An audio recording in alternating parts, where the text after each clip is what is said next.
Office, the 213-year-old. Mary Michele. Good morning, Mike. How are you today? I am fine, thank you. It's been here it is at 9 o'clock in the morning, 81 degrees outside. I know everything's very drastic. It's changing very drastically, isn't it? Yes, now, what does, we have to ask, is it in the stars that we were going to have things like this? Well, you know, at the moment, with the planet Mercury is retrograde, so certainly in terms of communication, there is kind of a slowdown. Things are not, machinery isn't working very well. There is kind of a difficulty in being able to communicate and get your point across.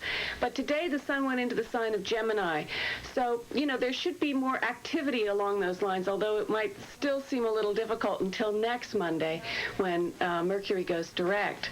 Today we also have the moon in Cancer, though, and it's kind of a hard angle to the planet Saturn. So this kind of means this might have something to do with the weather. The moon, as a rule, I think, as everybody knows, somehow is related to the weather.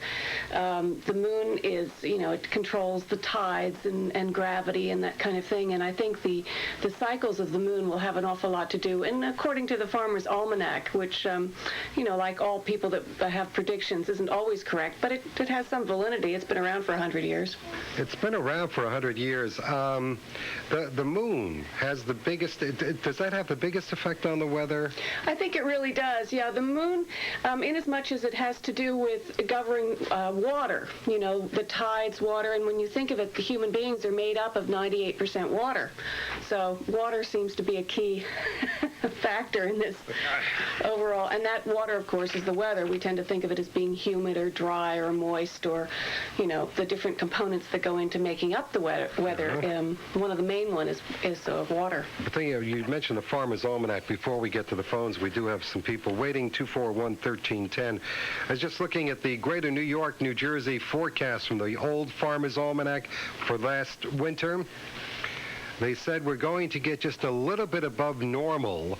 The period November through March expected to be much milder and wetter, which it was, but below normal snowfall. Think I can throw this out now? Well, I think prediction is always a tricky thing. It's very hard to say exactly what's going to happen, but you can have indications. So that's what I think astrology can be helpful with, and certainly in learning how to see yourself from a different point of view. That's what the language of it is about. Okay. We have a couple of people waiting on the lines. Let's get to the phones now, starting off with Maria, who's watching on cable channel 12 down in Armonk. Her date of birth is May 15th, 1952, 5/15/52. Maria, good morning. You're on with Mary Michele. Hi, Maria. Did you have a particular question? Yes, Okay. What was it? in terms of my career. It has to do with your career. Mm-hmm. Okay, May 15th. You were born with the sun in Taurus, as you know, and the moon in Aquarius. Mercury in Taurus, Venus in Taurus. This year, in general, you have a lot of Taurus energy. It's not just the sun. Mercury, Venus, Jupiter. There's a harmonious angle with the planet Jupiter, which is the planet of expansion, and it allows us to grow in many different ways. The bad side of Jupiter is that sometimes you can feel a little bit too expansive, like you can take on the world. But in general, it should be a time this year when business would be coming your way. With the moon in Aquarius, there's a hard angle there. So are you trying to start something unusual, different to the kind of business you've done before? Yeah.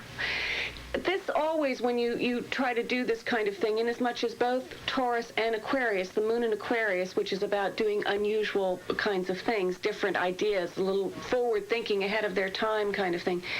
It's a hard angle, so there's always going to, and they're both fixed signs, so it's going to be a little difficult to try to get it up and off and, off the ground, so to speak. Mm-hmm.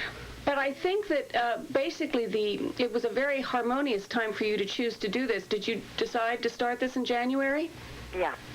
It should be, probably you won't feel it. The summer, there are going to be a lot of retrograde planets, and it might be a little slow.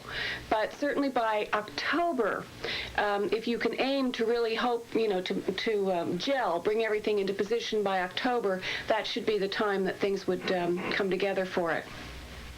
Is that helpful? Okay, thank you Okay, for calling. thanks for calling. Mary Michele, before we get to the next caller, and that's Lisa from Yorktown, date of birth is 10/17/70. You had mentioned that a lot of planets are going retrograde this summer. What does that mean for the greater population of northern Westchester, Putnam, Fairfield, and Orange counties and all that good stuff? Well, retrograde planets, it's just feeling a little like you're stuck.